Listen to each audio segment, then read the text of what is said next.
It's Wednesday on Your View. Welcome to the show. I am Mariah Afolabi Brown. As always, I have the ladies with me. Hello, Mariam Longe. How are you today? Fine, thank you, and I'm so grateful to God. I've had like a few days of nursing my daughter back to health. She hasn't been feeling too well, and it was quite serious. She had infective pharyngitis, so it just sorted. But it was really bad. She had a lot of blisters in her mouth, her throat. She was unable to eat or drink without taking a pain reliever first. So we did that for a few days. The doctors have given her the all clear. So she's starting school today. And then to wake up this morning, and I hear that diphtheria is everywhere, in Abuja. So it's almost like the same symptoms, but that's a bacterial infection. Just so your children, if they have symptoms like sore throat, they're coughing, you know, some of them go as far as having nosebleeds, headaches. Important to take them to hospital so that they can start getting treatment. That's really important. Two of my kids are coughing, but I always say cough, you cough it and go, you know. But like this weather, she says that I just realized. The papers are affairs in Abuja, and I hope it doesn't spread all the way. How are you doing, Tope? I'm very good. Grateful to God for life and business. And I am at that point with business that I have to start marketing every day. I'm going to think like BC. I'm going to go live every day. Yes. But I went live yesterday. I was saying my market. Because I think that sometimes you just feel like, let me not overdo this pushing, let me not overdo marketing. I am marketing, I have promo, and on all our real estate, we have lands in Lagos, and they are well-documented land. And I feel like I'm telling people to do it, and I'm not doing it. Like, you have a good product, and you're now forming not to market it, or you're looking tush in marketing. I better come and buy markets. I'm selling real estate, houses and land. You must get a bell. Because yes, I need to get a bell, so I'm going to do mine. We have our guest co-host, in the building. How are you doing, Mrs. Fash? Thank you so much. Good morning, Maria. I'm super honored to be here. We're happy to have you. Thank you so much. Anything happening in your life? How many kids?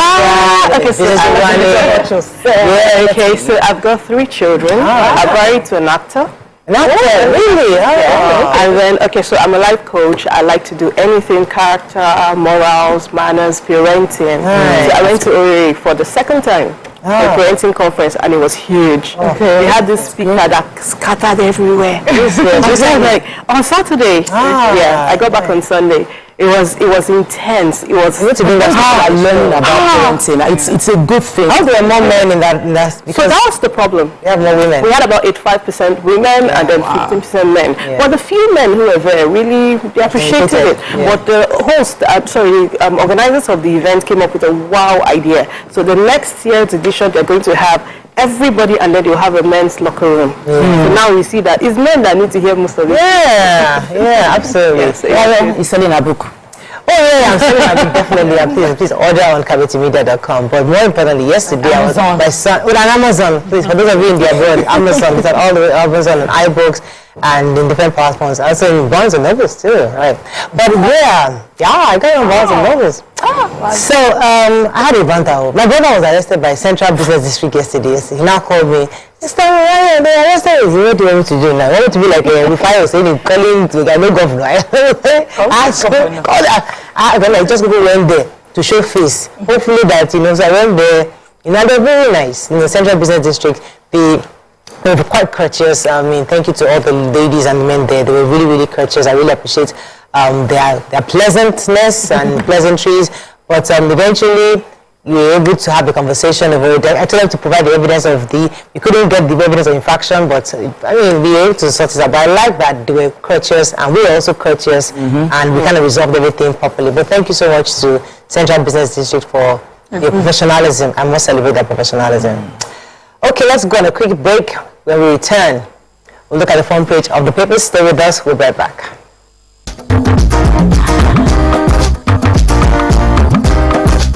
Stay tuned. Your View will be right back.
Thanks for staying with us. We're going to start with the nation. Presidency governors back Bamidele, Ndume, and Umahi.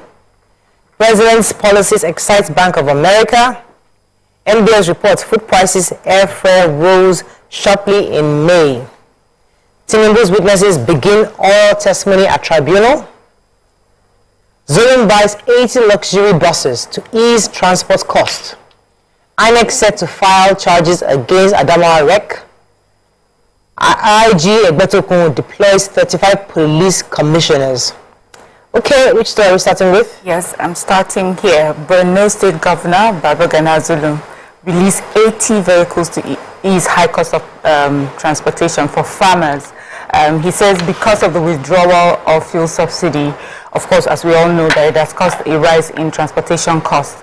But he also said, and he acknowledges that even though that's like the short-term impact of the fuel subsidy removal, this will be better for us in the long run. But in the meantime, to help his farmers get to the farm and come back, he's gotten 80 vehicles. He broke it down, 50 luxury buses and also about 30 pickup vans. So the farmers will be taken to their farms and back for free. I think that's an amazing initiative that he's done, especially for me. I feel like where it's most needed. These are farmers. They need to get back and forth. It will really help them. There's a picture of all the buses. They look like all those American school buses. Yeah. Okay, nice. So President Tinubu met with Bank of Industry yesterday, where he told them that he believes that Nigeria is on the right track so far, but we need all the help we can get. According to him, having a good platform and believing in innovation will help in undertaking reforms and tackling the issues. He said that we have to partner with Bank of Industry and other leading financial institutions to help the country. He said they can help us by partnering to ensure Nigerian gas competes favorably in the global market as viable source of alternative revenue.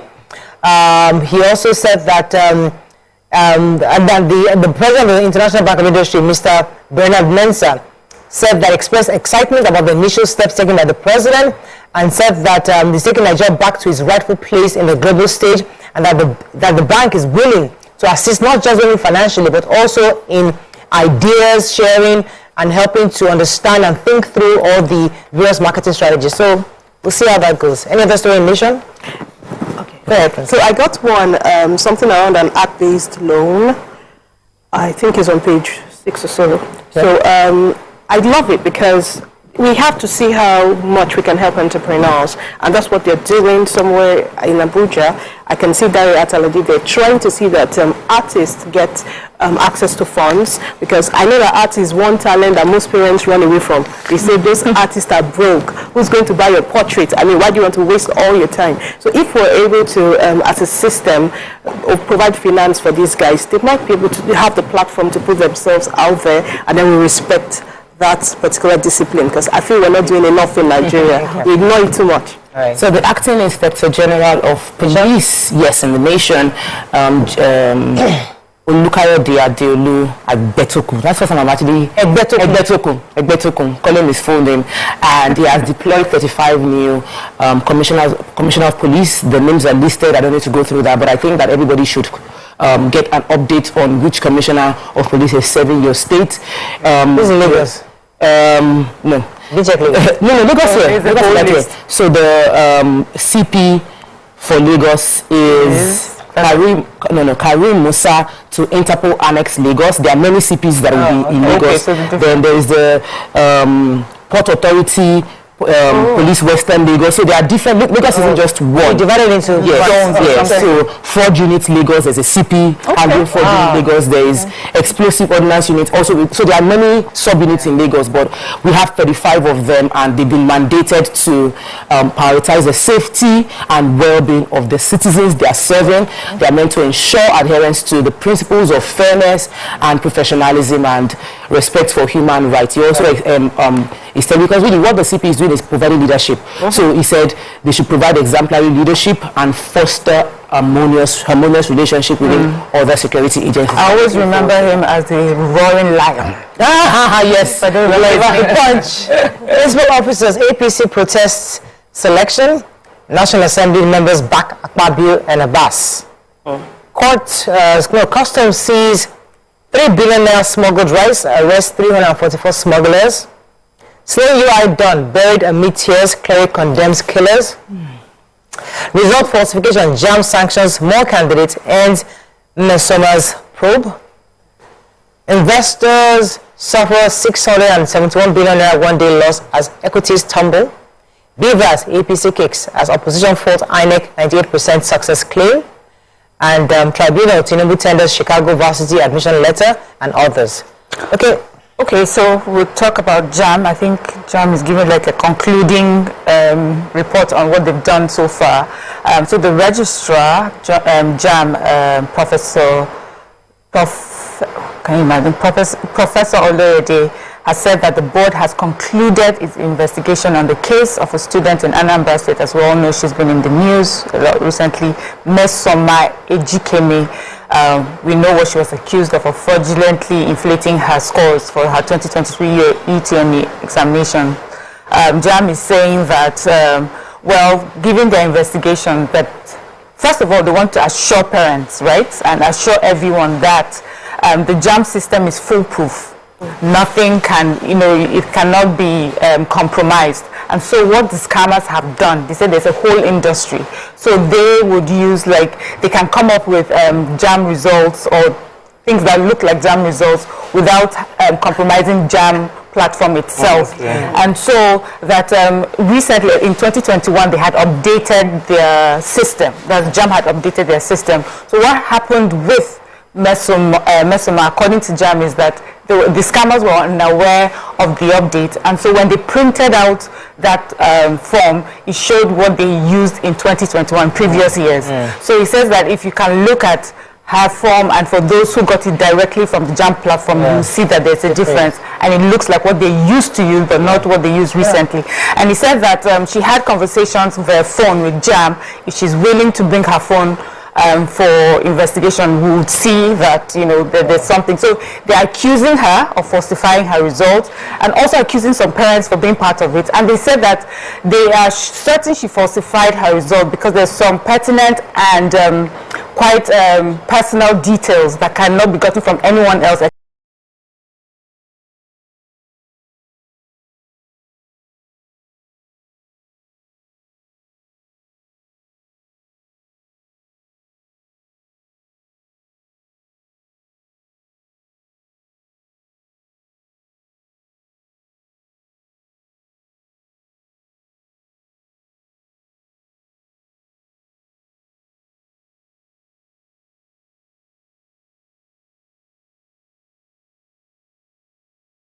Think you can outplay me in this game of wits and knowledge?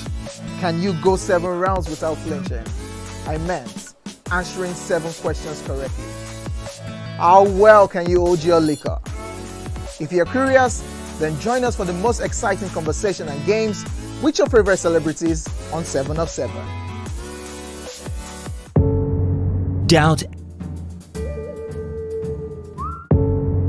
Doubt and fear doesn't occur at the canvas. It shows in the canvas. It shows the conation of raw ether material slabbed, stroked, and molded at a pace provided by the doubt and fear. Every move way in the struggle of one to the other, merging the past to the present, brushstrokes of colors seen but not known. For when the wailing stops, the pieces settle down in abject beauty erected for a century of a century.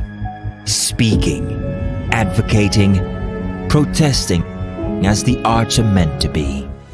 Ladies and gentlemen, make welcome the one who can make time stand still forever, Mr. Kelechi Amadi. How are you doing, sir? I'm good, my brother. You love that intro, Abby? Yeah. It was great. Okay, Thank you. We try like that. Thank you. Now my question, which I feel is a cheap question. Oh, go ahead. What does ISO stand for? That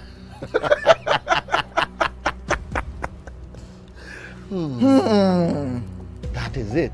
I think I'll drink. No, you're joking. I'm not joking. Kelechi Amadi. No. Shay, you didn't whine me. You're whining me now. I think I'll drink. Huh? No problem. Okay. I've always known it as ISO. I never bothered to know what it means. I know what it means, but I never really bothered to know what the acronym is. Tell me the brand.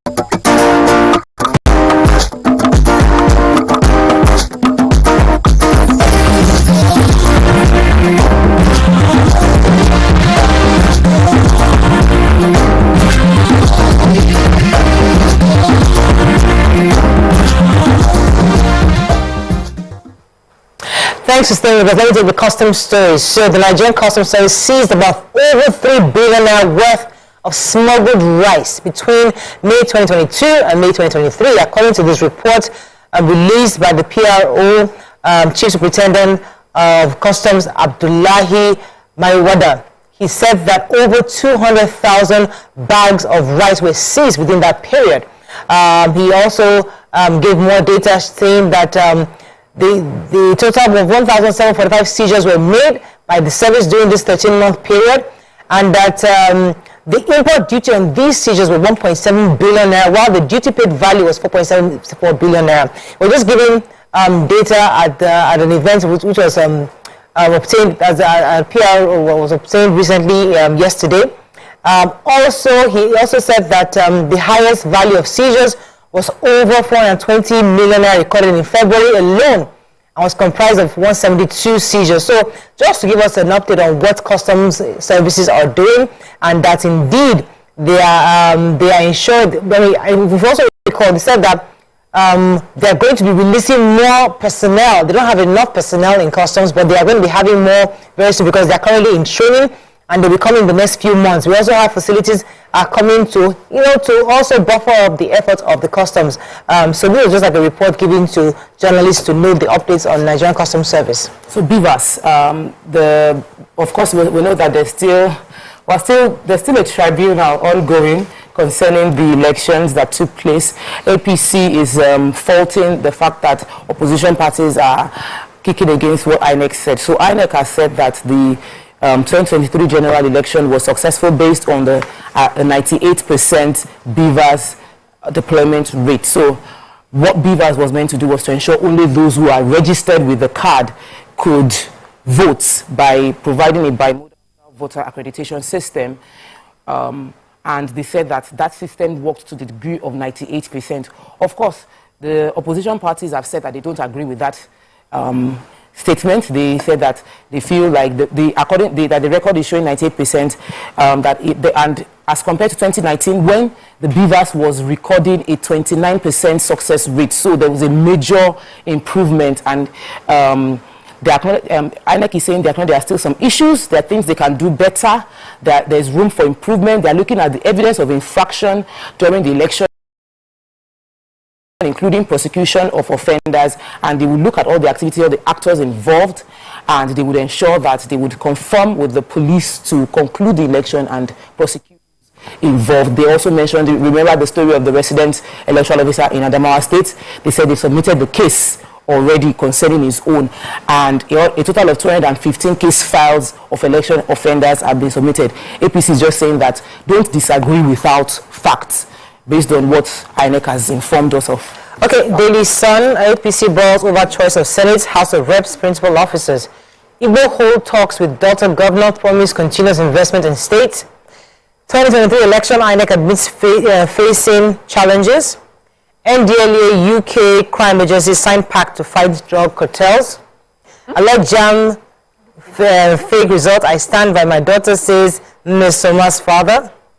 Despite challenges, we are on path of success, says Tinubu. Kano Anti-Graft Agency arrests Ganduje's works commissioner over alleged 1 billion naira fraud. And pro-Buhari corrupt political appointees, Archbishop urges president. Okay, which story are we starting in Daily Sun? So Ndigbo Cultural Forum that live in Delta State, they said they will continue to invest in the state. They said that the governor was assuring them that investors are safe. And the state capital, because of the peace that pervades the city, assuring that they would do more to support the government with massive investment across the state. The chairman of the forum, Mr. Chinedu Obodo, led the team to the governor, and they received them well and thanked the Igbo for their support and assured that that peaceful investment climate in the state will continue and be sustained. He urged them to consider investing further by taking advantage of the peaceful environment across the states. He's happy to receive them because they actually supported him for his campaign and helped him to become governor. He said, I told Deltans that I want to be governor for all, not just Deltans, but all who live in the state, because where you live is where you develop, and give them the assurance. Okay. So the NDLEA has signed a pact. They actually renewed the pact. It's something that we had before, but now they've renewed the MOU. The MOU is between the Nigerian National Drug Law Enforcement Agency, which is the Nigerian counterpart, and the National Crime Agency of the United Kingdom. And this renewed commitment is to take the battle to drug cartel as part of the effort to stamp out the serious organized crime in Nigeria and the UK. The General Buba Marwa, who is the head of the NDLEA, has said that he's happy about the renewal of the MOU, and he feels that no matter the hiding place, with the high intelligence driven operation tentacles that they'll be getting based on this partnership, they'll be able to get these people out. He looks forward to the effectiveness of this, as it's with great optimism. Those were his words. We've seen how effective NDLEA has been so far, so I'm really honestly looking forward to being able to get more of the big men, the big people behind the scene, the heads of the cartel, and it powers the barons, the main guys that are the ones that are moving these drugs around. And I'm sure with more intelligence we'll get those ones, but so far they've been successful in getting the different barons as well. Those ones. Any stories, son? Go ahead. Yes, please. Okay, so I have a story on page 14. Maybe because I work with children.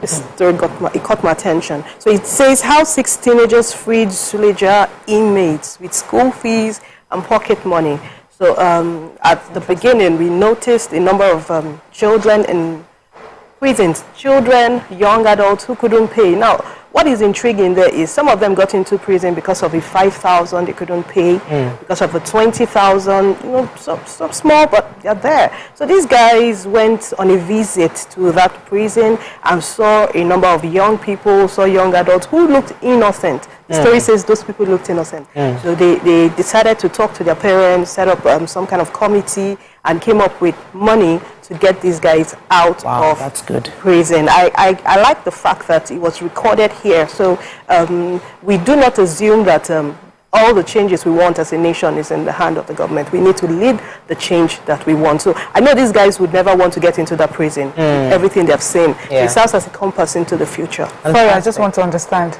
They were locked up for missing school fees. Somebody took wrapper, somebody stole Bonvita, as little as 5-10. Somebody even offended a wealthy man. Maybe slapped the wealthy man's daughter. They threw them there. It's terrible. Yeah. but this story talks about the fact that these guys didn't have family members to help them. So for 5,000, 20,000, nobody to help you to get the bill out. To get the bill out. sad. Yeah. Vanguard. APC disowns principal officers named by Akpabio and Abbas. Obey sit at home, face closure, Enugu government tells traders and businesses. 2023 polls, INEC engages 427 lawyers to prosecute 215 electoral offenders. Afenifere moves to reconcile Adebanjo Fashion on the way since Governor Makinde. Alleged $1 billion fraud, court remands ex-governor Gunduje's commissioner. UTMB controversy, we're probing Mesama's result. INEC calls one witness, closes defense in Obi's case against Tinubu's election. President Tribunal, Tinubu tenders 17 exhibits to defend his election victory. Okay, which story are we starting with in Nation? Leaders close shop as gunmen shoot into the air to enforce it-at-home order in Ebonyi.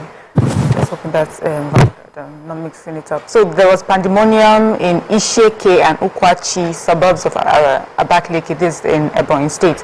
They said that gunmen reportedly shot into the air to disperse traders in the market area. They said this gunmen came in an open-roof vehicle and 2 motorcycles, and they had different high-caliber guns, and they were shooting in the air. And then they were also warning people, and they said to them to go back, close shop, and go back, home. So that they could observe the 7-day sit at home. According to the report, the police came in just after they had, this gunman had gone around shooting, that they came in and they tried to secure the place. And also that as of right now, when you go to these areas in Abakaliki, you will see the military and police, all on patrol, trying to protect citizens, indigents of or residents of these communities. The government says doing that. The local government is doing all that they can, security-wise, to make sure that the people are protected and can go about their business. But this is what they're facing. We have this government in broad daylight shooting in the air and sending people back home. So, talking about Ganduje and his former commissioner, Idris Wada, a chief magistrate's court sitting in Kano yesterday has remanded him for 12 days, even though he had been the ex parte application was to get him remanded for 14 days to enable proper investigation. The controversy is around 1 billion naira. This commissioner allegedly had awarded a contract for 1 billion naira, and the entire sum was taken out under bogus company name, different bogus companies, within a month of leaving the administration. They said the money was removed a month before handover. It was removed under the pretext that it will be used for construction and rehabilitation of about 30 roads across Kano, and that they have made some arrests. They've also arrested they also detained the permanent secretary and directors. This is being handled by the police, the Public Complaints and Anti-Corruption Commission, PCACC, and it is. I'm looking forward to seeing the proper investigation of how this happens, but the allegations are strong. 1 billion naira meant for road, taking a month before handover and being shared across different companies, and we're waiting to see what's happening. There's a lot of smoke. We know now. We know how this things go.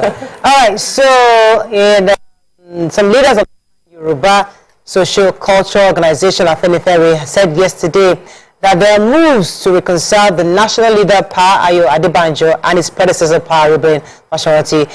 According to this people, the report, Governor Seyi Makinde in Oyo State attended the meeting with told journalists after the closed-door meeting, saying that they must both sheath their swords. That it's time for the Yoruba race to come together and be united. Says that both Afenifere leaders supported different candidates during the 2020 elections, but the elections are now behind us and politics is over. We now need to focus on reconciliation.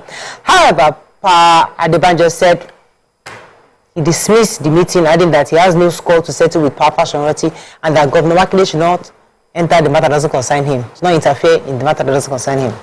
Okay, I think we're almost done here. That's all we can take. I don't think we have any more time. Let me just see the headlines in the Nigerian Tribune. Tinubu tenders educational records from Chicago State University and US visa. UTME score controversy. Robbers storm Mina Palace, shoot 2 guards. Sit-at-home gunmen burn Palace van and disperse traders. APC disowns Bamidele Umahi Ndume. Others as Senate reps, principal officers emerge in 10th and National Assembly. And Makinde present as Afenifere leaders meet to unite Adebanjo and Fashoranti. That is all we can take on today's front page review. When we come back, move on to our hot topic of the day. Stay with us. We'll be right back.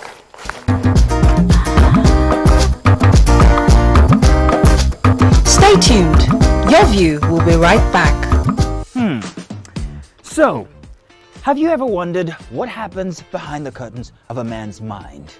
Or perhaps you're one of those who wonder what men talk about when they gather. Well, here goes. Imagine what it takes to put together the perfect cocktail, or maybe mocktail. We need a bit of sports, a sprinkling of current affairs, some very deep topical issues, and last but not the least, a healthy dose of grumbling of those we love to hate. And yes, you guessed it, women.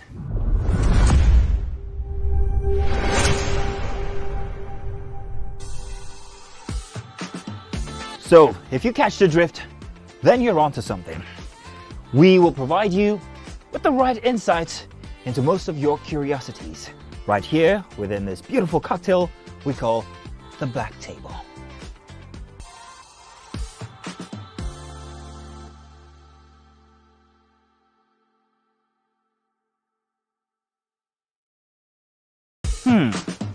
So, Have you ever wondered what happens behind the curtains of a man's mind?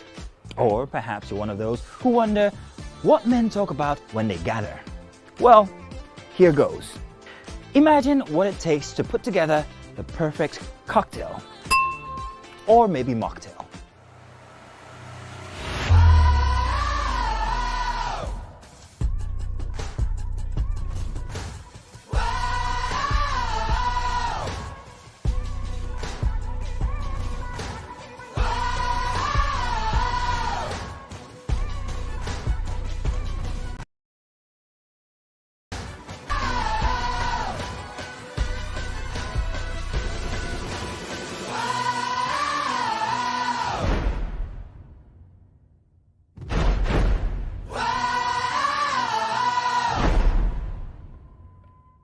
Ladies and gentlemen, make welcome the one who can make time stand still forever, Mr. Kelechi Amadi. How are you doing, sir? I'm good, my brother. You love that intro, Abby? Yeah. It was great. Okay, yeah, Thank you. We try like that. Thank you. Now my question, which I feel is a cheap question. Oh, go ahead.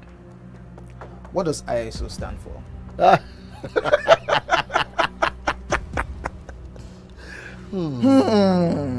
That is it. I think I'll drink. No, you're joking. I'm not joking. Kelechi Amadi. No.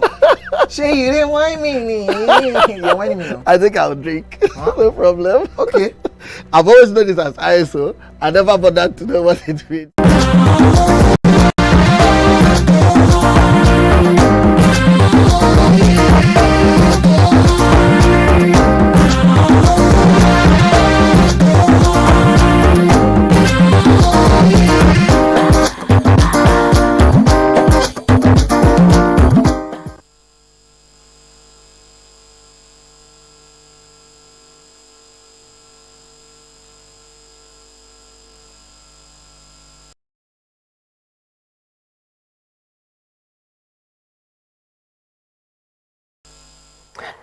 Thanks for staying with us. So yesterday we saw a video that went viral about the Nigerian lady Joyce Ijoma, who collapsed while attempting the Guinness World Record for longest massage ever.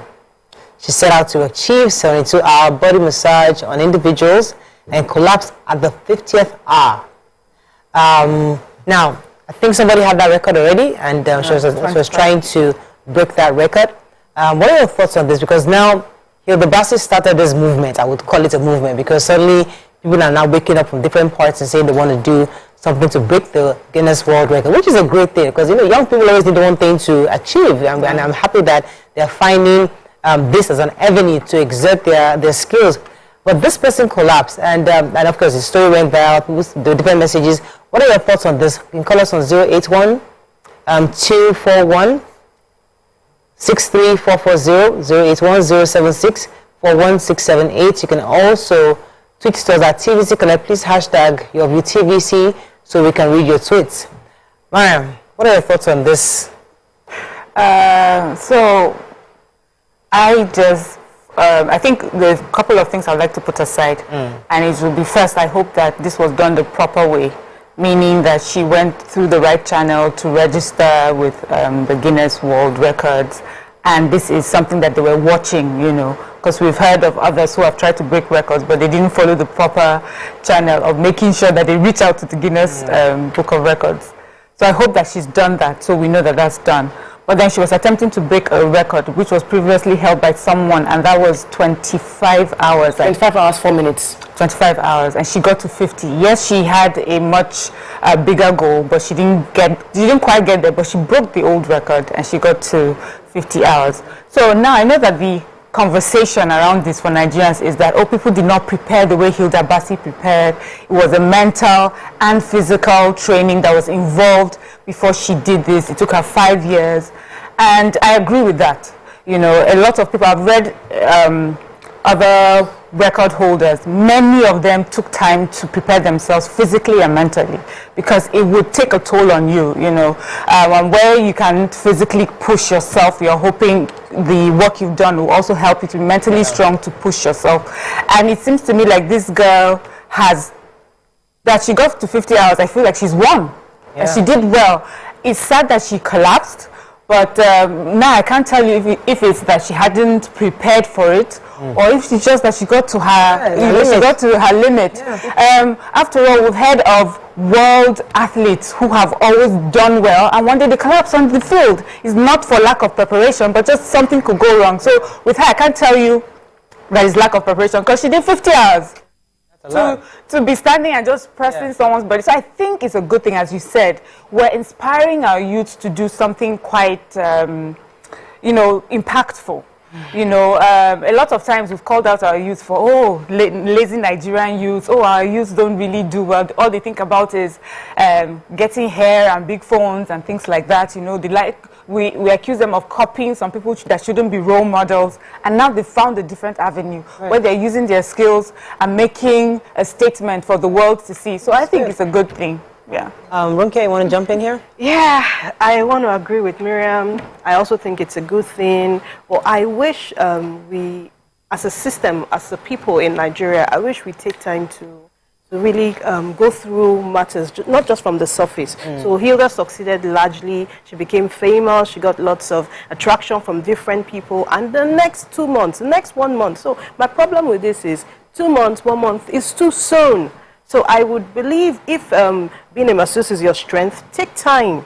Prepare for this. Make sure you're mentally, physically ready for it. So she's done 50 hours, but she might not get the reward because maybe there's something wrong with the process. So it's still about preparedness. And in my opinion, I feel she could have prepared better for this. But kudos to her.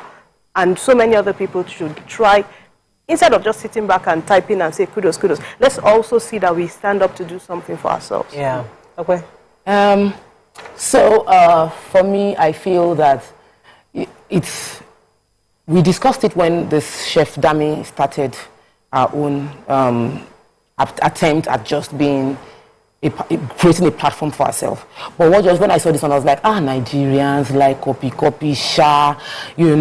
but like Nigerians can just, like, I'm sure when Guinness sees any application from Nigeria, they'll be like, Nigerians again. It's like people just woke up in 2023 because ideally they just started getting a lot of requests. But I want to celebrate this young lady for attempting this. Her name is Ijeoma Joyce. I want to celebrate Ijeoma for attempting to do this. 50 hours is a lot. Standing and there's no small way to be a masseuse. The massage there's no small way. There's no easy way. You are on your feet, you're bent, back might be aching you, leg might be aching you, and you lasted 50 hours or more.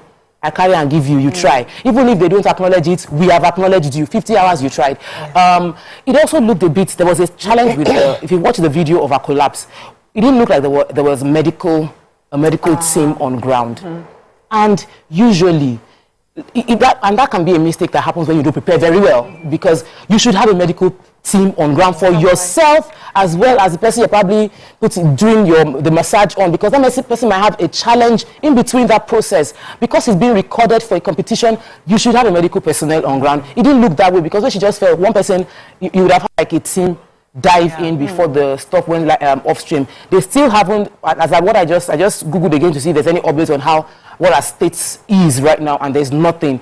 Like, I really want Ijeoma to come out that she's doing well. I want us to, let's get that report, because really exhaustion might lead to something else, and it should give us a bit of peace by letting us know she's fine. And I'm happy about that, but I think also one that I'd like to take away from this is that I like us as Nigerians to also create our own platforms. I mean, Guinness World Record is great, it's a huge platform, but we don't have to replicate that kind of platform. It's got to be something else. We have all these singing competitions that we have, which is great. Nigeria. We have so many other things that we do that we can create and even help young people to have an opportunity to exert their skills and their talents. That's an innovative mind speaking. So we need to just have, don't let us do Guinness, but there are other things we can do to engage young people, because trust me, there are lots of talents out there. But there's nothing wrong in trying for Guinness World Record. This is something that they did for their own, and now it's become a world thing. So I agree with you, we should have something local. And just like what you've done, Mariah, we have Your View. There's a I just want us to talk about two things. So I'd like us to talk about the fact that you mentioned that, people like to do copy. I don't think there's anything wrong in copying. I don't think it's wrong, but that's our culture. And I want us to push for a better, like, it's okay to copyright, number one. And when you are inspired by something to do something, you might just take a step back and say, I'm inspired. What other thing could I do? To make it better. To make it better or different. So I was going to say that apart from you mentioning it, it's a conversation we hear all the time. I mean, since other people have come up since Hilda Bassi, like, we are copying, we should have given this person some time to enjoy her glory. But if you look at the Guinness World Records, some people have broken records in an hour. Yes. In 5 minutes. One person is breaking from the same place, the same area, and this person is breaking it, the next person. So, I don't want Nigerians to think that it's a bad thing when people try. Look at it more as a win, that more people are winning. The one who broke the first record and the one who broke that record are winners in the, I agree with you somewhat. But I think for us it was slightly different because there was a lot of bad news going on out there. We needed something to own. That we needed that victory story. The elections had just passed on. There was a lot of division, hate. Everybody's, so there was a lot of toxicity out there. And then Hilda Bassi came with this good news. It was like, wow, finally some fresh air, something new. So we all wanted to just celebrate her for a moment. There's something. So I hear you. You're right. So, but I guess it was because of the season it came in. So it's still the same thinking. Sorry, let me just conclude. It's still the same thinking. Is that we don't. They say if you use your candle to light another candle, it does not take away from your own light. So we can still celebrate Hilda Bassi and celebrate the next person. Everybody. The only problem with the next person in our case was this person didn't do it the proper way. But if everyone tried to do it the proper way, this is Hilda Bassi. She's held up a candle and she's lighting candles as she goes. I hope that we have something that we call like a Hilda Bassi thing. That anytime we set a record, trying to set a record, it will lead us back to a Hilda Bassi. So that is how we celebrate, and that's how we now build a culture where people understand that it's okay for us to all be winners. It's all okay for us to all try. And that's why I liked her stand when everyone was coming for that other Chef Dami, where she encouraged her, and that's what we should try and emulate and push. We have to wrap up on this, but let me let you have the final word. You want to say something? Yes, I want to talk about the news on the richest men in the world, from Jeff Bezos, and sometime it was Elon Musk. When Elon Musk took over, I think it was post-COVID, there was a lot of noise. But we didn't know about the Tesla thing that was coming up. So I feel even if we would want to copy someone's victory, there must be a touch of innovation so that it can be celebrated and appreciated. If we're copying it verbatim, then it won't be appreciated. It would look like you're doing it for the wrong reasons. So I like the fact that it's not cooking now. She's a masseuse, but there should have been some form of, maybe some other people that, maybe the shortfalls, the pitfalls from Hilda Bassi, some other people that should have been on set, some other things that, because she said, I didn't do this right, I didn't do that right. Yeah, so some kind of upgrade, so that would have been appreciated. And then we would all see that, she did her best. But kudos to her. And we heard there's another person cooking in Ondo too. Today. Everybody. You just brought a very winning idea. Maybe we can create something. Maybe you can create something, a record within Nigeria or something that would create, because everybody uses this as a platform. Everyone would talk about this platform, and we need it. We all have our phone. Use a platform. Trust me. Everybody has a platform. You can build a platform now. I'm saying. Okay, let's go on a break. That's all we can take. We just had to touch on that because it was quite important. The story went viral yesterday because the girl collapsed, but it was important for us to also celebrate her effort. As an environment said, she did 50 hours. Said, 50 hours, that's a long time. And she's worth celebrating. Let's go on a break. When we come back, there's another hot topic that's really important. Stay with us. We'll be right back.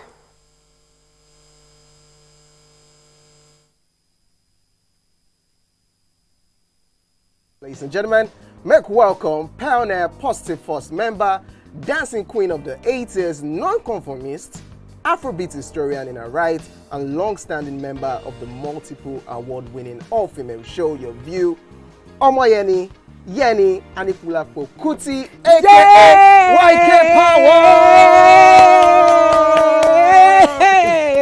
Ginger, take it. Today we'll go here. Hey, I don't read you. Are you sure? I'm not here to answer questions. I'm here to drink. We're in trouble today. Wait till your age. I was close now. I said 1975. He said 73. He said 75. Fellas house wasn't even burnt in 75. So will I drink half? You go drink. Take. Make I help you. Russian. No be half. Which half? You will make me drink. I'll give you a hint. Lights in no.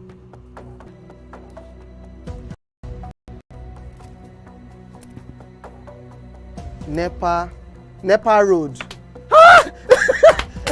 Nepa Road in Abeokuta. First of all, my brain cannot memorize everything. A big black bug. A big black dog. Bug. A big black bug. Oh, sorry. A big. It all starts. Ọmọ fẹlá. Ọmọ Aníkúlá Pókùtì. Wọ́n rò pé kí ni kékeré yìí. It's by Audison. It's not by Audison.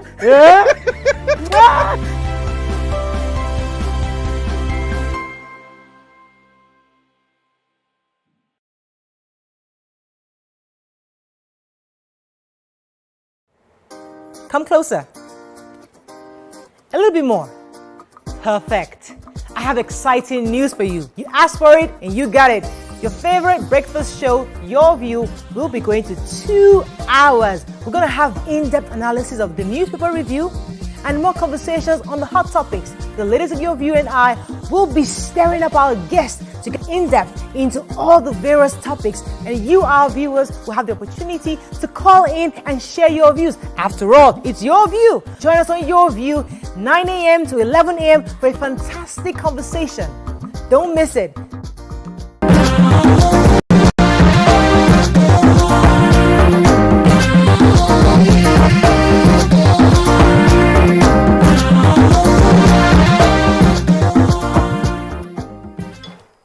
Thanks for staying with us. So, there's a story that caught our attention. A man called Amara Kennedy. This man was arrested by the police because 2 ladies, Kester and Tammy, had reported they were single mothers who had relationship with this man called Kennedy. And while having relationship with this man, unaware to them, he was actually taking nude photos of them during their private moments. And then after that, he then blackmailed them that he was going to post the photos if they didn't pay him money. One of the ladies, Kester, according to this report, paid him $100,000 and he promised to delete. Then she asked if he deleted. He said no, that he needed an extra 40,000 naira, which she paid him again, and he yet still didn't delete. Same thing with Timmy. Timmy had paid 15,000 naira for the same thing. Anyways, after they arrested him, it was discovered by a human rights group called Black Diamond Support Foundation. They were the one that brought this to the police, and they found that they discovered that 9 widows and 3 single mothers had fallen victims to Kennedy. Kennedy, while reacting to the allegations, said the 2 women collected money from him while the relationship lasted. He said he saved over 600,000 naira with Kester, but she refused to return the funds while he gave Timmy 400,000 naira. So anyway, this man has been using these women as some kind of a pawn to collect money. And this is a conversation important because a lot of matured women, single mothers or widows fall victims to men like this because based on their circumstances, they're trying to find love again after maybe they lost their husband, or maybe they're single, trying to find love. And these men who feel that these women are in need or desperate, use them. And because they are so in love, they kind of let their guards down and they let things happen. This man takes pictures. So the conversation is about how do we take care and ensure that we don't fall victim to men like this. What do we do? What can women do? How do we ensure prosecution of men like this? Because this guy had the audacity to be telling them that I will share the news across to everybody. Because initially he only shared it to his Facebook friends. But now he wants to post it out there because he has the needs. May we not So there's some maybe not meet an unfortunate person. Maybe It's better in Yoruba. Yeah. There's a way it's in Yoruba that Maybe not meet an unfortunate person. Maybe not meet a wicked person. This man is a wicked person and is an unfortunate person because he has a pattern. He looks for vulnerable women and takes advantage of them, and a lot of single women, mature single women, single mothers, and divorced or widowed are vulnerable, and those are his spec. That's his target. He goes for them. He baits them, buys them gifts, and pampers them, gives them attention, and then gets them vulnerable. One of the women accused him of being drugged before getting intimate together. So obviously he could get the news like that. And I don't even think there's any conversation about those women. The attention should be placed on the man for being a criminal. This man is a criminal. It's not a case of they damaged my reputation. You don't have a reputation. You are a criminal and it should be treated as such. If any human being, he was accusing the women of damaging his reputation. That's because the report came out from Punch. He did a voice note to the Punch reporter and said, they've not said anything, that he's going to deal with them, that he's going to be sending their nudes to all their friends through Facebook. He's going to publicize their nude pictures everywhere. And all of this because he did not get money. He's accusing them, though, that he saved money with them. The women said he didn't. The women said he just bought them things. So maybe he thought that the money he had invested into nurturing the relationship, he can get it back after. Whatever it is, this man is a criminal, and with speed, he should be arrested and prosecuted. So go ahead. Yes, there are two parts of this. The part of the woman falling prey to this, we need to discuss that also, and the men persecution. So what are your thoughts? So first of all, that's a criminal. And this is what they call romance scams. There are different ways. We have those that use online, then we have people like this that get on social media and, as you use the right word, bait women and women who are vulnerable. And really, any woman can fall for this, even if it's a young single girl. But maybe there's some red flags that some people may overlook because they think it's not a big deal. But I guess with red flags, just when you see them, you see them. And I know that women who are in such positions tend to even be a bit more careful because they understand that they are vulnerable and they understand that there are men out there. So usually women like that would have done many more checks, before they finally open up themselves to someone like that. So this is a man that probably plays the long game, that will be there and just trying in different ways until he breaks down your defenses. That's a criminal, simple and short. I'm happy his picture is out. I hope the police do something about this. If this has been reported, why is he still able to send voice notes and whatever from the comfort of his home?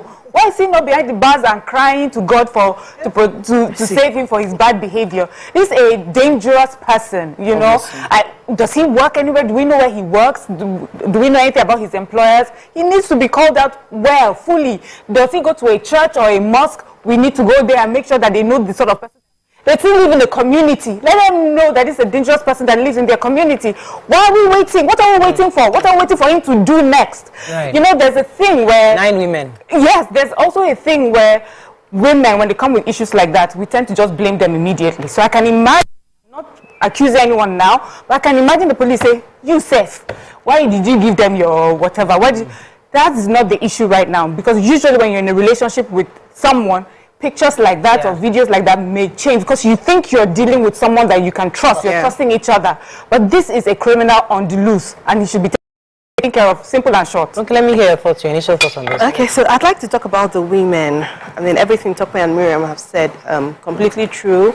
I feel for the women. I know it's a painful position when you feel like, okay, let me just look to the person who has my time, attention, and everything. But I feel this should serve as a deterrent to so many other women. We should stop all these nudes. Nobody gives nudes on purpose intentionally. So we should put all the checks in place so that we don't become victims to such people. And then when we have, so the question I'd like us to really sort out is, when somebody is attempting to blackmail you, what should be the next step that people should take? Because, I mean, these women would have acted better if they had known better. And there might be so many other Amaras out there threatening women for things that, for one thing or the other that they know about you. Maybe something secret, maybe something you mentioned or something they found. So what should people do when somebody is threatening? No doubt, Kennedy needs to be severely dealt with. I'm happy he's been apprehended. I like the fact that we're talking about this when they have found him and he's not somewhere trying to hurt other women. Yeah. But what do we do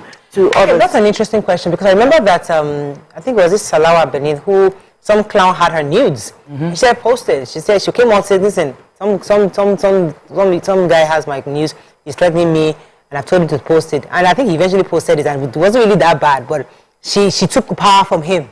Coming ahead. Tiwa Savage. Yeah, Tiwa Savage also did the same thing. Came out and spoke about the fact that somebody has the nudes. But you see, there's an angle of this that I want to talk about. But let me take this call first. Good morning. Thanks for calling, sir. Good morning. You're live. Go ahead, please. Well, the example I want to make is the Salawa Benin case. Okay. Go ahead. Yes. When we have this kind of issue, the best way is to speak up. Some women, they make them free because they know they don't want people to hear about this. And the more you keep it to yourself, the more you fall victim. Because one time you may collect money and tell another person, I have this, they may not have it. But they know that sometimes we won't speak out. So they want to be collecting money.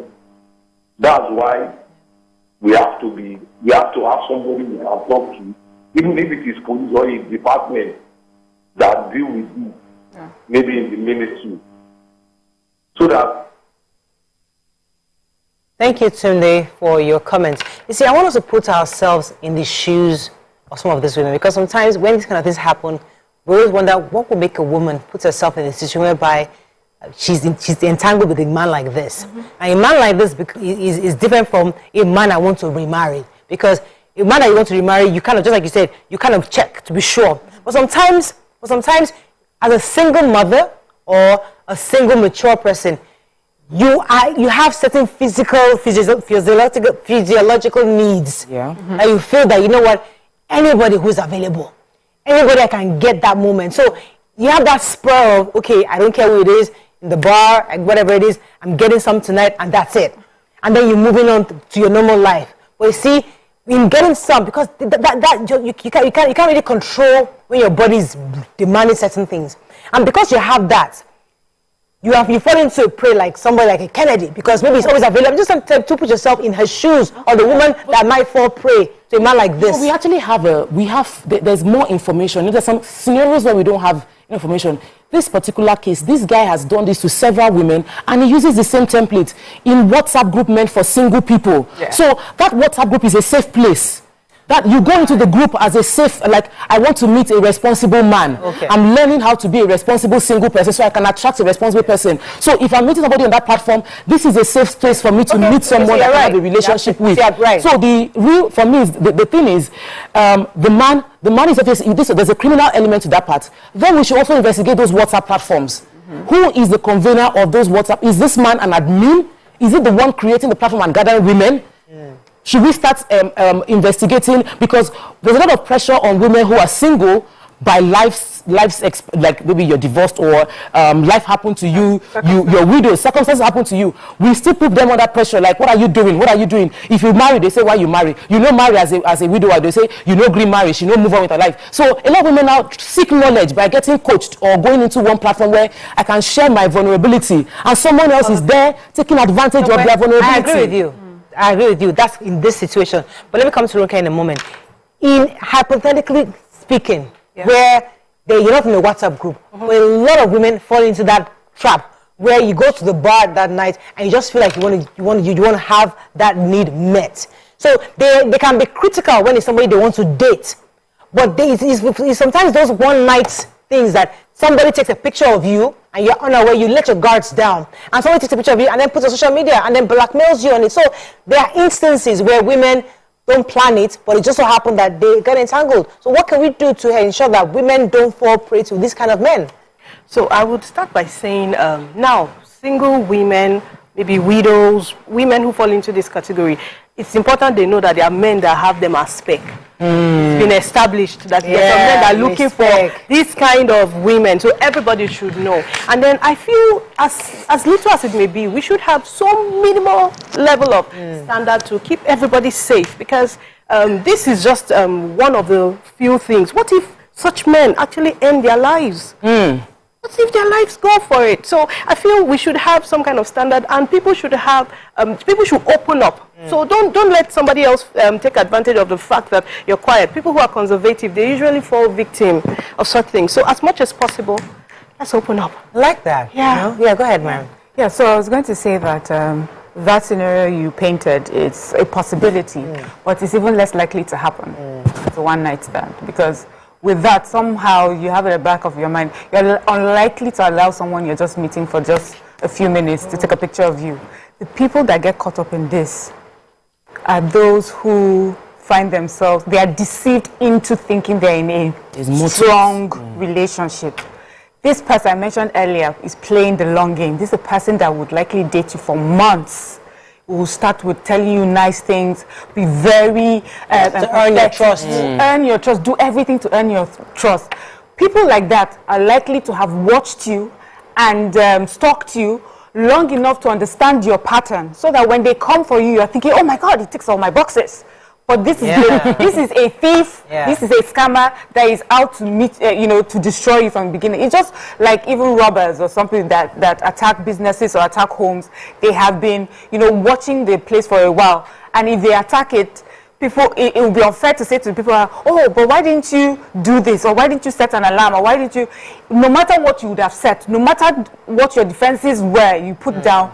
If someone has decided to put you right in their sights and watch you and wait for the day that they can grab you, that's what is happening. So they can't that's really why always. In this case, this is a wicked person. This is a criminal. This is someone that is watching women, because he got on a group. So he has targeted those sort of women. Based on the conversations they have in the group. Listening to what they want. Probably they're saying, I want a man who is this. And he goes to them and says, I'm that sort of person. I tick these boxes. So you become, and there's the safety that sort of group gives you. Okay, if he's coming on this platform, then he must have been vetted by the person that put this platform together. So these are the people that are more likely to be vulnerable to people like this. But the one night stands, the I just met you, it takes a while before you allow someone to have pictures. I agree with you. Obviously, but there are times that you're under the influence. You just let go. But another thing that I think we should do is I have to go on a break. Stay with us. We'll be right back.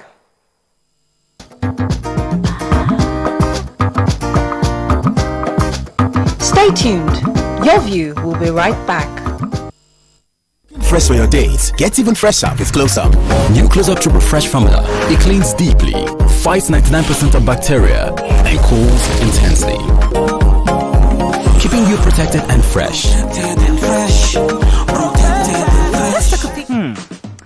So, have you ever wondered what happens behind the curtains of a man's mind? Or perhaps you're one of those who wonder what men talk about when they gather. Well, here goes. Imagine what it takes to put together the perfect cocktail, or maybe mocktail. We need a bit of sports, a sprinkling of current affairs, some very deep topical issues, and last but not the least, a healthy dose of grumbling of those we love to hate. And yes, you guessed it, women.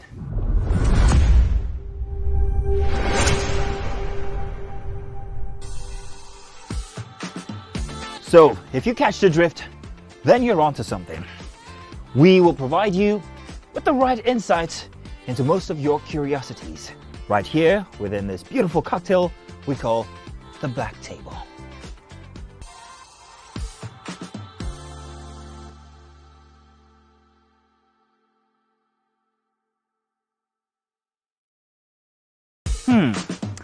So, have you ever wondered what happens behind the curtains of a man's mind?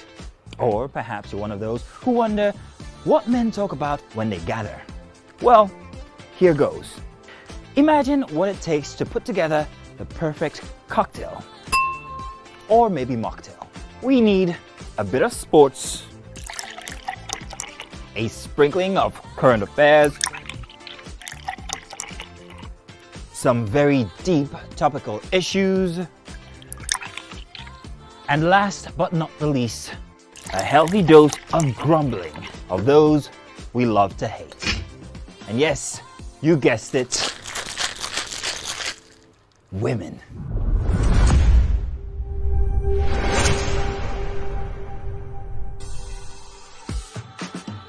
So, if you catch the drift, then you're onto something.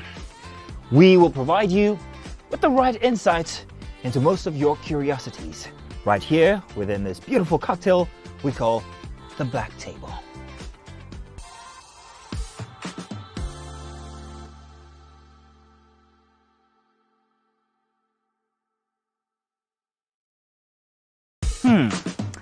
So, have you ever wondered what happens behind the curtains of a man's mind?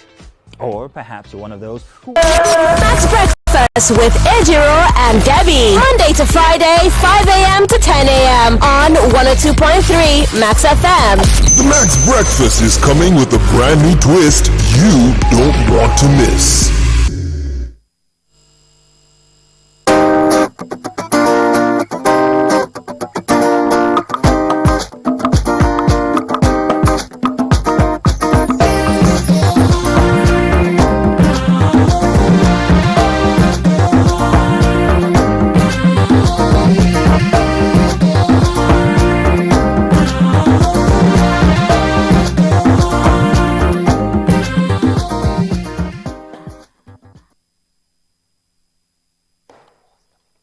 Thanks for staying with us. So we're still discussing our previous topic, and Tokwe was going to say something. Yeah, there were a few things that I feel like we should discuss. For this story to come out after he had done it for 9 women, we probably wouldn't have heard if the last 2 did not revolt or report.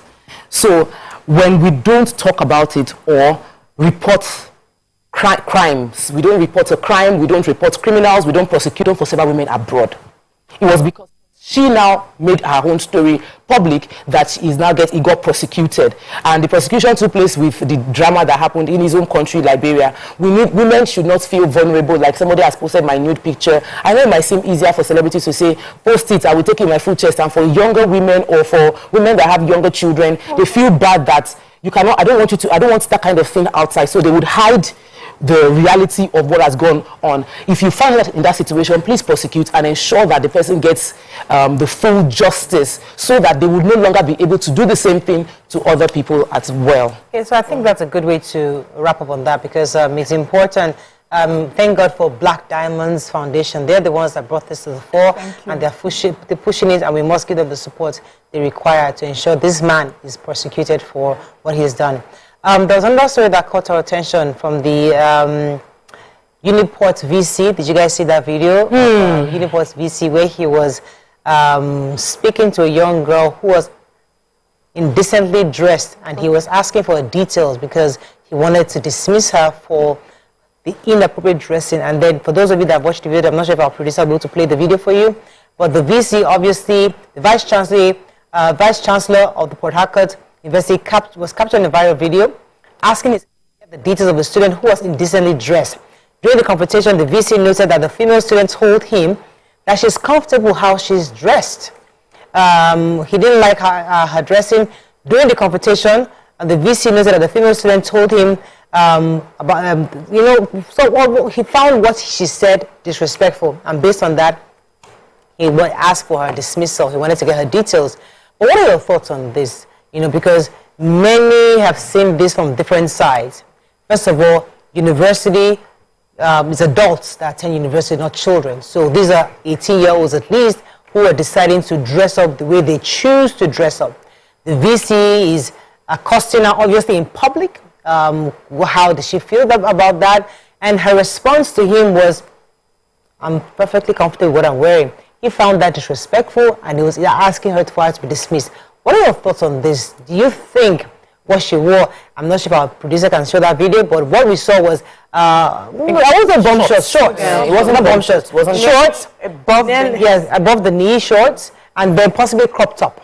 She was wearing. I saw there was a black port, so I know there was a crop top. Yeah. But then she wore proper shoes. So he felt that proper shoes. And she knew where he was wearing stilettos, a different matter. So that's your shoes, eh? But he felt that it was improper. What are your thoughts? Let me come to. Okay. You want to start? Yeah. Yes. If organizations, corporate organizations have dress code policies. I think it's just important that every school should have.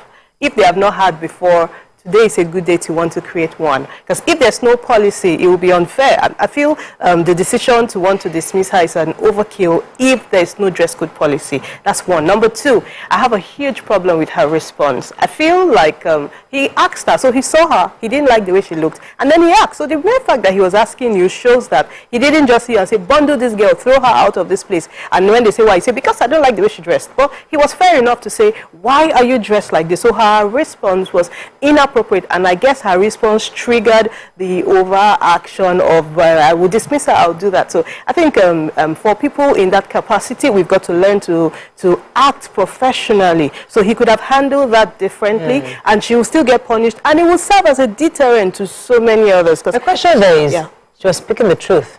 Comfortable. She's actually comfortable. We teach children to speak the truth. Why are we now saying that this girl is being rude somewhat to the VC? Was she? We teach women and children to be able to express themselves well, and I think that expressing yourself well is not a problem. You're not meant to dress the way you feel comfortable. You're meant to dress appropriately for where you are. So it's not what I like, I feel good, why can't they carry their eyes and look away? And most schools actually have a templates that for dressing. They might not define what every unit of item you should wear is, but most schools expect you to dress decent. Now, decent, like Mariam said before the show, that what I'm wearing, somebody might say, oh, it's exposing all my hand. And that is not, somebody might look at it and say it's not decent enough. But we all sort of have an idea of what decent should look like in a school setting. When I saw what she wore, if it was a crop top, if it wasn't a crop top, I wouldn't think it is indecent. And then there's some things you get away with body types. There are things I can get away with wearing that Mariam cannot get away with wearing it because of our body type and the way our body is structured. So I might wear the same thing you wear, and somebody will look at you and say, Mariam, you are just indecent, and on my own body it does not look in any way indecent. That might also play, because when I saw the shape of the girl, the backside was arranged very well. Oh, she had shape. It just looked like yeah, she had shape. And so for me, I don't personally feel like what she's worn was indecent. If it was a proper top, if it was crop, and the VC raised issues with her to say what you're wearing is indecent, I would say that she also didn't understand how to respond in a form, like a proper way. But do you think the VC also knew how to speak? Because I thought he was a bit brash. I mean, there's a way you talk to, but it is a common thing in Nigeria. There's another thing where you just see somebody who you are supposed to men over in power. Have you seen police investigating women? Have you seen police when they bring a woman out, they're like, oh, we went to check a criminal's place and we saw one woman, the video came from Ibadan, and they were like, so you are, how can you, so how old are you? Why are you in this house? Are you sleeping with him? He's giving you money, Abi?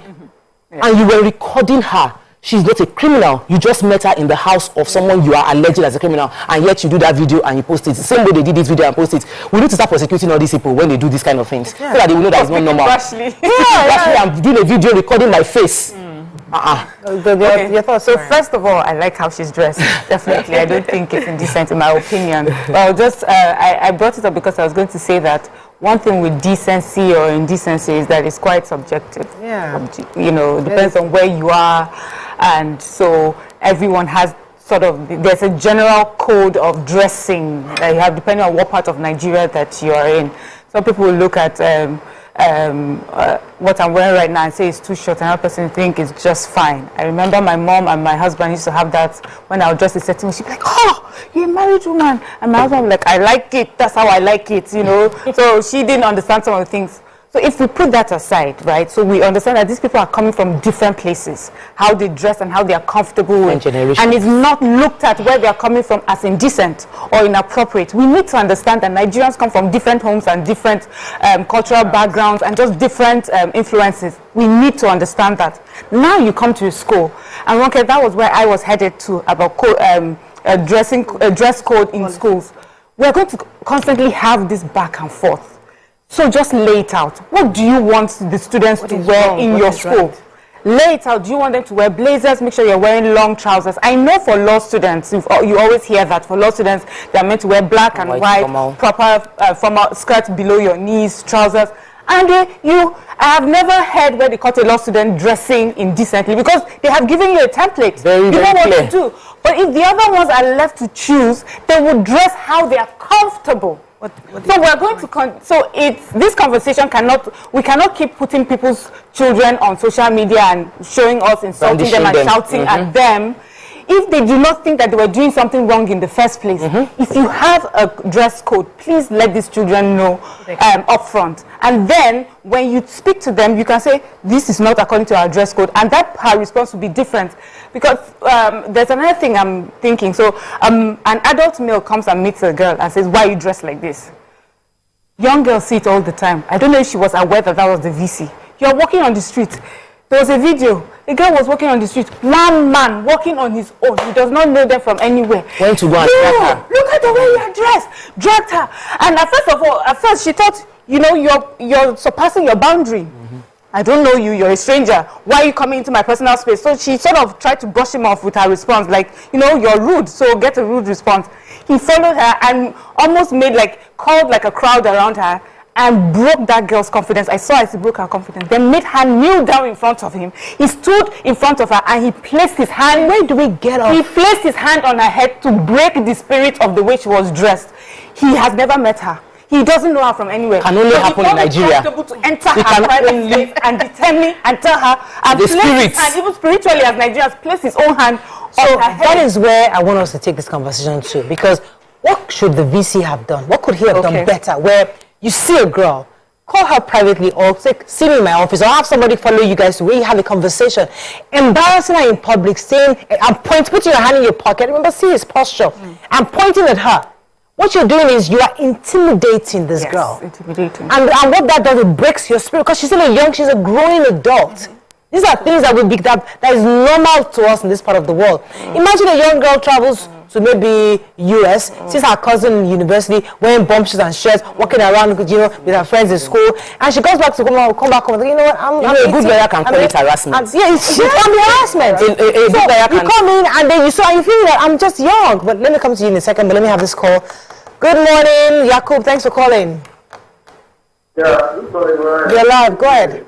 Yeah, and good morning to everyone. I think Mayor said something now. I don't know, maybe the school has dress code. If the school does not have dress code, I think the 15 has called the lady, and then you ask her, why did you dress like this? I think the response from that lady is not good at all. Because you should know that he's talking to an elderly man, if it is a man. Because you are not just come to university to come and learn something, and then you stay there to learn more as well. Even though you dress that in your home, where you are coming from, you know you are in public place. Yes, you may comfortably dress it in life. But consider other people. That's happen. I don't think so. But I believe. Thank you, Yakub. So Yakub is, comes to you, now. Yakub is a Muslim. And any woman within their setting have already an idea of what a decent, or what they would define as a decent outfit, which is totally different from another household that is not that is Christian, or even another household that they've never been to church before. They only go to church on 31st of December, and that's all. Or they don't even go at all. They don't go. So for them, I'm free. You're coming to school and you're trying to, there's a level playing ground and expectation, but you're dealing with different people. So if you don't define it very well, everybody would interpret it to what their background is. Putting that aside, the VC comment, when you were talking, I said the VC could be charged for intimidation and harassment, because the VC said, bring her matriculation number, she will be expelled. And there was an emotional reaction to a factual situation. Take a picture of her outfit. Usually if anybody is expelled from a school, there's a board review, a disciplinary board review that will look at it, listen to what she said, and say, based on this investigation, we believe she should be expelled or not. But when you make that statement, it even waters down your position at that point in time. I have a staff. She's been with me for she just got confirmed last month, about 4 months now, and doing her work, closing sales, but she's Gen Z of Gen Z.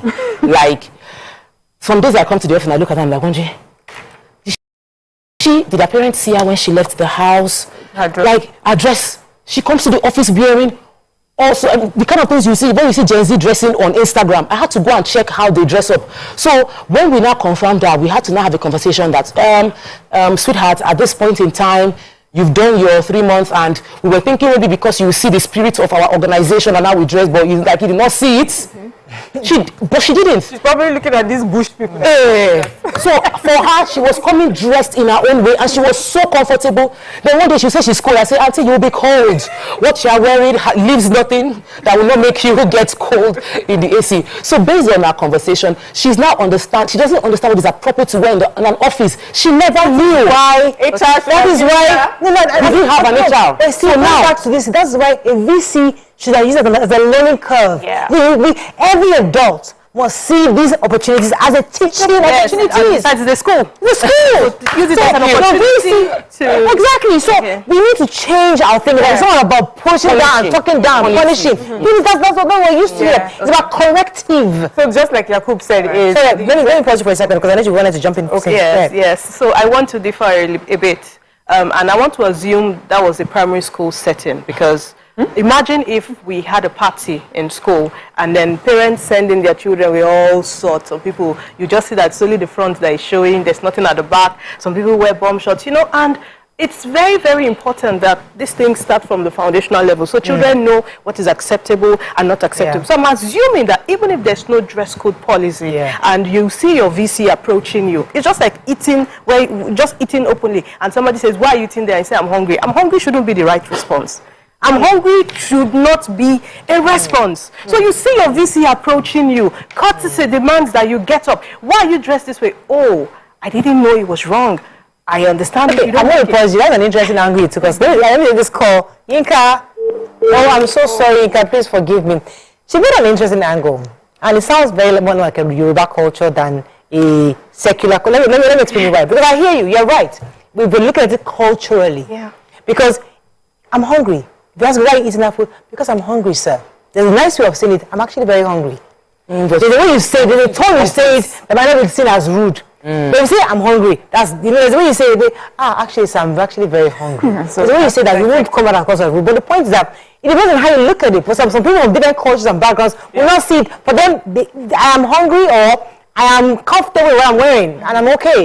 It depends on your background. So it depends on how you're looking at it, though. And this background is not even your home. Yeah, but this is a university. It's a university. No, remember, just using your scenario, let's just say that this is someone who's coming to the school and they see people eating at different parts of the school anyways, and no one has called them out for it. And maybe there's no well-known, or maybe there's a cafeteria, but nobody really uses it, or anyone can eat anywhere. It has never been a problem. And then someone approaches you. The first thing you're thinking is, you're not really thinking that they're asking you, why are you not eating at the cafeteria? You're just likely wondering, okay, where's this leading? I'm hungry, yes. It does not say to, why are you not eating there? Don't you know you have a cafeteria? It's different than, why are you eating? What are you eating? Are you eating there? Like, okay, so what's the problem? So you have to explain yourself. You are dealing with adults from different places. We're not saying, I was going to say, you come to school for moral guidance as well. It's not just for the academics. But also remember, as we said, you're supposed to teach it. Right? So let's just say this person was unfortunate and did not get the proper home training, but fortunate enough to be able to come into your institution. There's an opportunity for you to teach someone. So if that person was said to, what you've worn is indecent and is not allowed, as you know, there's a code of dressing, and you have dressed wrongly, and the person is now even more rude, or says, well, I don't care, I'm comfortable. Now you're dealing with someone who is being rude. But sometimes I feel that we try to create a scenario where someone should fall. You want somebody to make a mistake so that you can punish. You know, I've come here, the police officer stops you. He's not coming to teach you. He's coming so that you will fall and then you will go and meet him. So it's a mentality change that we're asking for. So it's a good conversation, because we're seeing different perspectives, and I like it. But you see, it's an opportunity for us to see that in a university setting, everything, your actions, your words is a lesson to the students that are there. So as a VC, your approach should be different. Yes. All right, let's go on a break. When we come back, we'll bring in our guests. We have to wrap up on this. Thank you so much.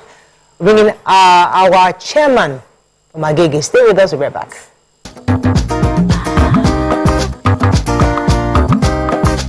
Stay tuned. Your View will be right back.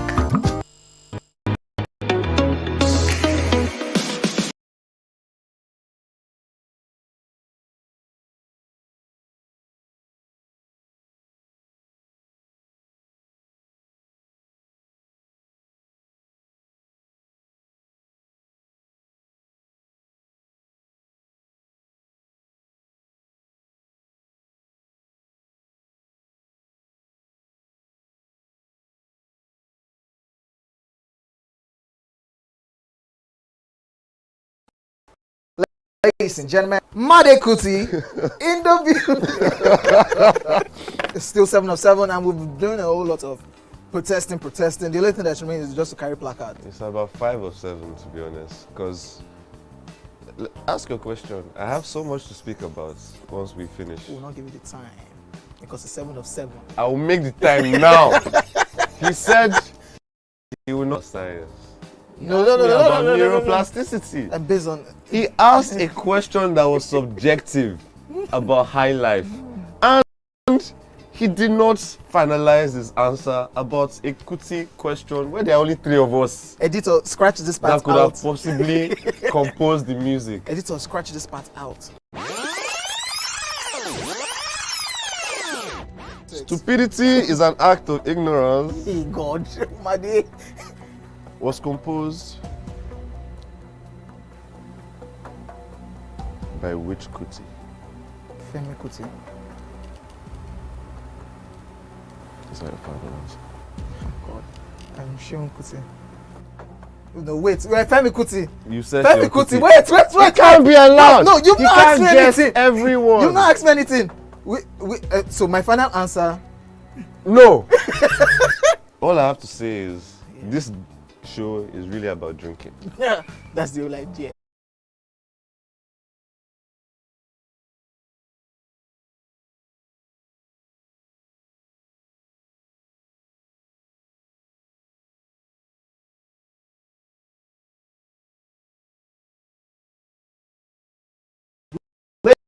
Ladies and welcome to the part of the show where I really have a lot of fun. Why? I'm highly competitive. I'm not going to ask you regular questions on me. I'm not well. So you're going to be as nuts as I am today, yes? Ready. Alrighty. Hey, sorry. Can you put it down here, please? King Dion versus Tone. Oh, thank you. See all the Lee Kuku things you do. They make me no. Who said this? I want to every day closer. Girl, I want to make you closer. Okay. Oxalating closer. On a scale of 1 to 10, how much fun have you had on the show? 11, 10. 11? 10, yes. 11? Now we're going to So, have you ever wondered what happens behind the curtains of a man's mind? Or perhaps you're one of those who wonder what men talk about when they gather. Well, Arts are meant to be.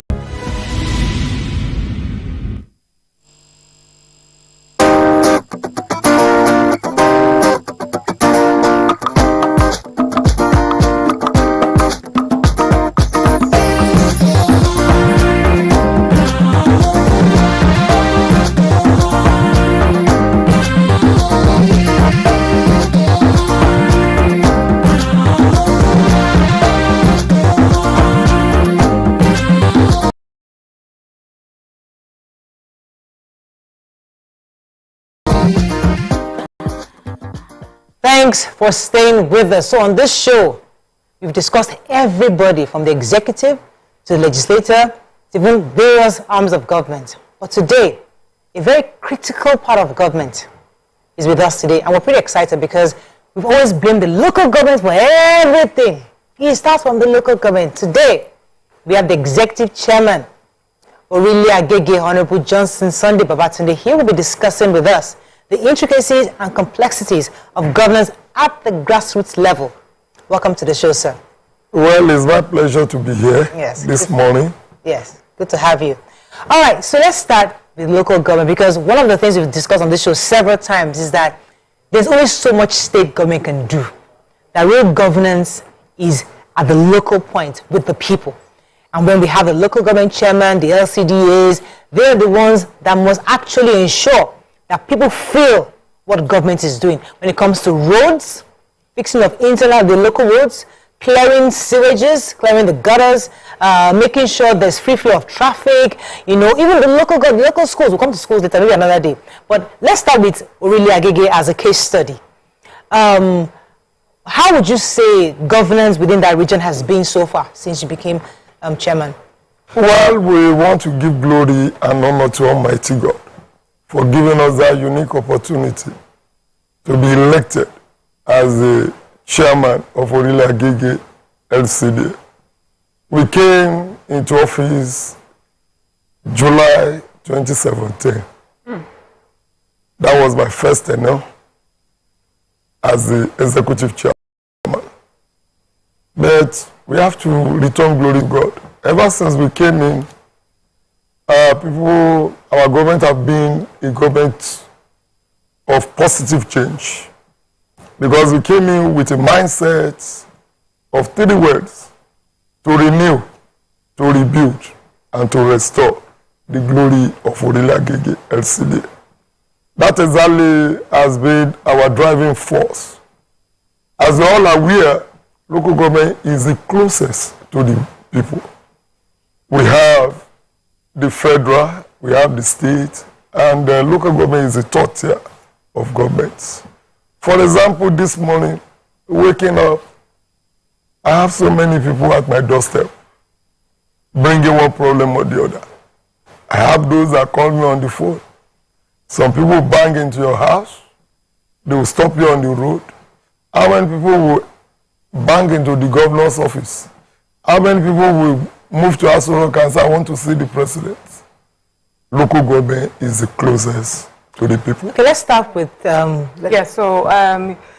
one of the reasons, you're here is we just even want to understand some of the issues that we have, and how our system is. We point out, it's the federal, no, it's the state, it's the local government, and when we hear it's local, everybody keeps quiet. So I want you to educate me today. See, there are some roads that we feel that local government can take charge of, right? But we hear that there are issues with funding. But we also know that you get funds. Where are those funds going to? Or sometimes you hear somebody say, a big man or a big company or someone has moved into a certain community and wants to build a road. And the local government is asking, you have to sort some people out, or else you will not do any construction on this place, or you will not improve the community in this regard. So we want to understand what is happening in the local government. Why is it so tough to handle some of these, especially roads and construction issues at that level? Okay, well, yes, I want to thank you for that question. Number one, local governments, when you look at the percentage being allotted to local government from the federation accounts, is the lowest. I think about 21%. And there are some certain rules that the local government cannot undo. Yeah. We have federal roads, like even express from K road passes through your local government. It will be difficult for you to construct such a road. We have another one from B. That one, there is no way the local government can embark on it. But there could be palliative.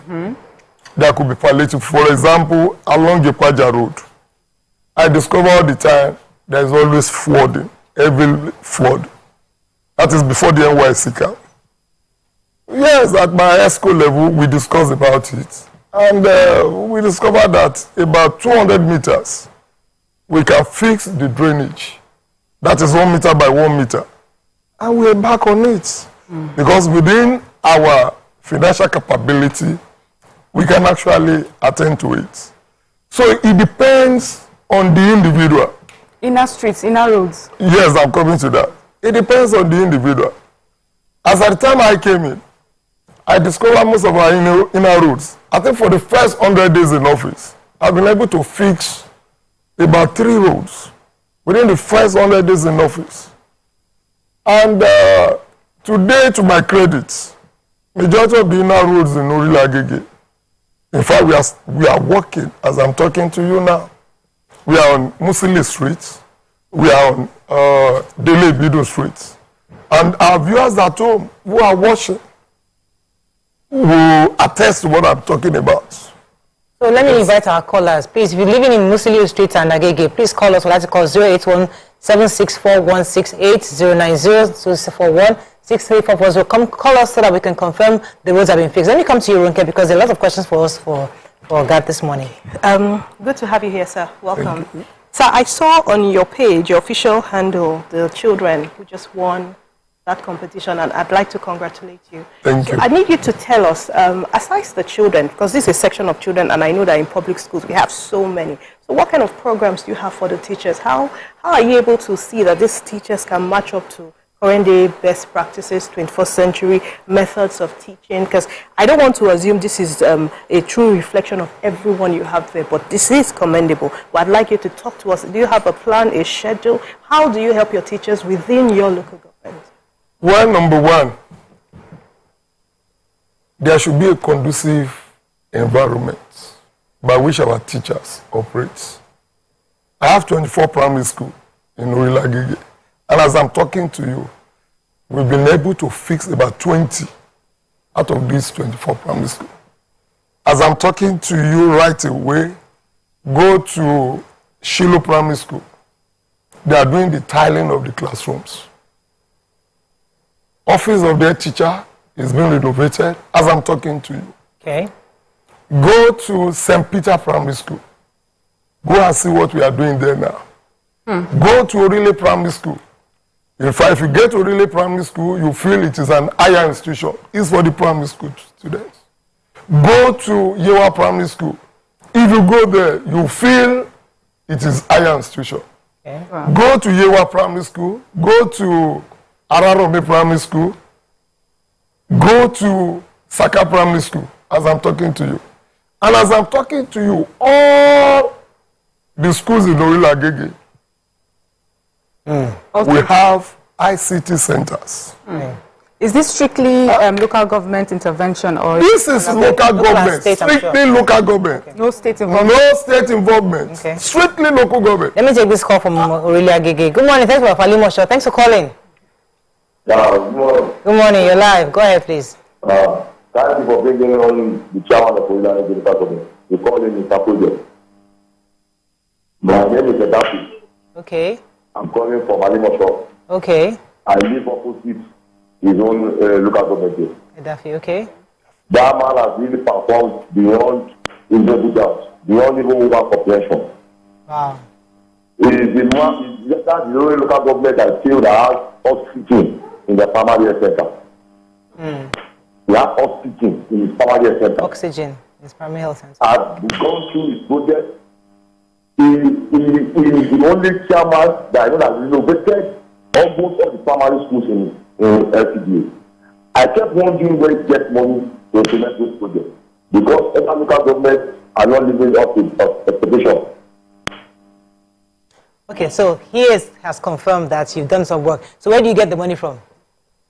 Well, it's about blocking leakages. Blocking leakages. Because there are 4 steps to greatness. Number 1, you need to be determined. Number 2, you need to be diligent. Number 3, you need to be disciplined. Number 4, you need to sacrifice. If you have those 4 points, issue of positive funding, you'll be able to block some of the leakages and you make best use of your lean resources. Right. When we talk about sources and application of funds, how do you source your fund? How do you apply it? Are you applying your fund for the benefit of the people? Are you applying the fund for the usage of mankind? That is exactly what has been helping us. Well, our sources of fund, internally generated revenue, then from the federation account. Okay, internet regeneration, I'm interested in that, but let me talk to Tokumbo from Really Agege. Thanks for calling, Tokumbo. You're live. Good morning. Good morning, sir. This is Olawale from... Olawale, go ahead. I'm not, to be honest with you, I'm not a praise politician. I don't praise politician. But give it to this man. He's been wonderful. I've been like for over 40 years now. Wow. But I've never seen a local government chairman who has done as much as this man has done. Wow. In his first time, he has surpassed all the past local government chairman, Nairobi. So I'm not giving to him. You keep it up. Fantastic. Thank you very much. I think I'm putting this challenge to you as TVC. I think some of your crew members, they've been coming for most of our programs. And I think by now, they should be hearing some of the things we have done. For example, we are planning 24 computer centers in all the primary schools. And as I'm talking to you, the first 10 pilots is already, by next week or in 2 weeks' time, we'll be launching it. TVC is a private company. LTV can do that for you, I'm sure. But TVC came, but they've been coming for the program. Okay, I was good. There's a question that I wanted to let you go. Asking about SGR. So you're doing all these amazing things, and especially with the schools, we're wondering, if you're doing it strictly by yourself, not a collaboration with state government or federal, how are you able to generate revenue to do schools? Are you selling? There are some of the things we do. Like at times, when people see the dividends of democracy, you don't force them to come and pay. You don't force them. You're talking of taxes. To pay their rates and taxes would be a problem. For example, every morning we have buses, coastal buses, that take children to schools in Orila Agege City. Interesting. There's a positive problem in Orila Agege. The private schools are having problem now. Why? Because people are withdrawing their children from private to public school. And I'm inviting you, come to Orila Agege. Okay, let me ask you this question, sir, because I'll come to Roke in a minute. One of the problems that Lagosians have is Agberos, touts, and the good boys that, like former Governor Fashola used to call them, of Lagos. How have you utilized the good boys of Lagos within your own community? What are they doing? Because people get scared when you come into Lagos, like, I'm scared of all your area boys. So how do you manage that in your own area? Well, let me say this. I think the cultural, prior to the inauguration of Mr. Governor, after the inauguration, we had a cultural program. And they were planning to bring it to Agege. And the next thing, they were just afraid. The area boys, how will we curtail them? What will happen? We better be careful with our bags, with our phones. And I said, don't worry, come. Doorstep. We have vocational center that we encourage them. That once you are being trained in one trade or the other, will definitely empower you. Okay. Let me take this call because I come to Ronke. Sadiq, thanks for calling. You're live. Good morning, Sadiq. Okay, I think we lost that call. Go ahead, Ronke. Okay. Thank you so much, Honorable. So I had an event recently, and I was privileged to have, in that event, the Honorable Commissioner of Education. Now, when members of my community, so our LCDA now heard about it, they're like, why didn't you tell us? So at that same meeting, I had the vice chairman, and he was like, you should have carried us along. So my question is, most young entrepreneurs do not identify with the local government because you guys don't have that platform where there can be a possible handshake and, own their strength, push them, motivate them, and get them to do big things so that younger people can be inspired. What's your plan to see that the entrepreneurs within your LGA are recognized, supported, and even get to inspire the younger ones? Let me set an example. Sometimes ago, a youth corps member came to us and he said, part of my project, I want to train the young ones in digital marketing. And I said, wow, when I saw the proposal, I said, wow, this is a beautiful one. and we discussed at the ESCO level. Then we put adverts that young guys who are interested to come in. Do you know the majority of those who came for the program, they are not even resident in my local government? I didn't even know. Not until the day they will be graduating. And I asked, how many of you are having laptop? And they told me, few of them. And I said, okay, I'm going to get you a laptop.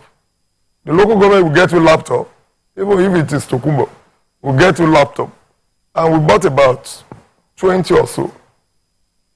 And it was not on me, so that I'll be able to identify their homes. I say, where are you from?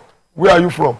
And they started telling me, some from Aswasmowe, some from Ajegule. And I said, wow, but I've already made the promise. Right. So the question is, are they in tune? We placed that advert. We told some of the youth groups around. They didn't respond to it. So the problem is not even with the whip. It's not with we, the operating. Yes. It is with the people. For example, the National Youth Council in my local government. They came up with a proposal some time ago that they want to have a farm. And I said, okay, I'm ready to acquire land for you. We went as far as Abalabi in Ogun State to acquire about 10 acres of land. We acquired it. I went to the farm. The next thing they would tell me, we release some funds to them. The next thing they would tell me is that the harassment problem is pushing them out of the farm. I know it was a flimsy excuse. Okay. And apart from that. Okay, because of time, we have to wrap up. But someone was asking in the group here saying that you didn't touch on Ilubodu Street, Adebari, Ifelodu, yes. that. What are you doing in those areas? And then who is also in charge of potholes in your area? Who handles, is this LCD or is this state government that covers potholes? Yes. I will. Let me come to Ilobu Street. Ilobu Street graciously is being handled by the state government. And the contractor moved to sites. But one way or the other, we've been mounting pressure on him to continue the work. The work has stopped for some time now. Right. But that one is beyond my own capacity, because the contract was actually awarded by the state government. And I think by now, I've asked them to write a letter to the Minister of Works so that they will be able to hasten up. Now, potholes. Yes, we are in charge, but we are in the rainy season now. Immediately after the rainy season, we are coming up to ensure, like Okoba Road.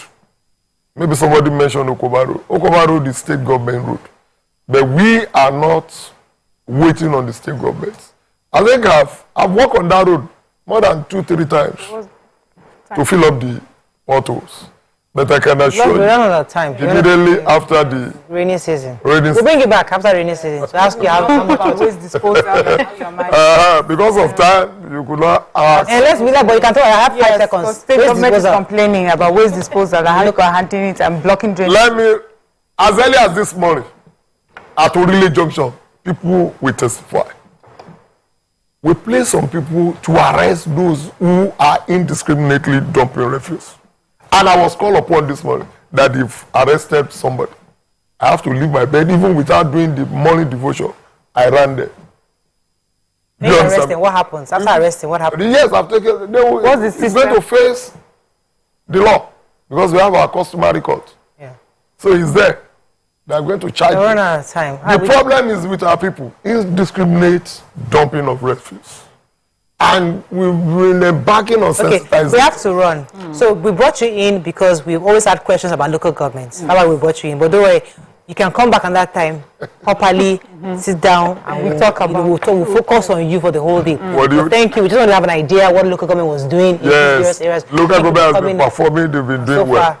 So far. All that have called in, they've confirmed that the work you've done And I'm happy that we have good feedback, but we'll continue to monitor you, especially after the rainy season. Please, make sure you cover all the potholes. Monitor. All right, that's all we can take on today's show. Have a great day. Thank you, Ronke, for joining us. Thank you too. Have a fabulous day, guys. See you tomorrow. Bye for now.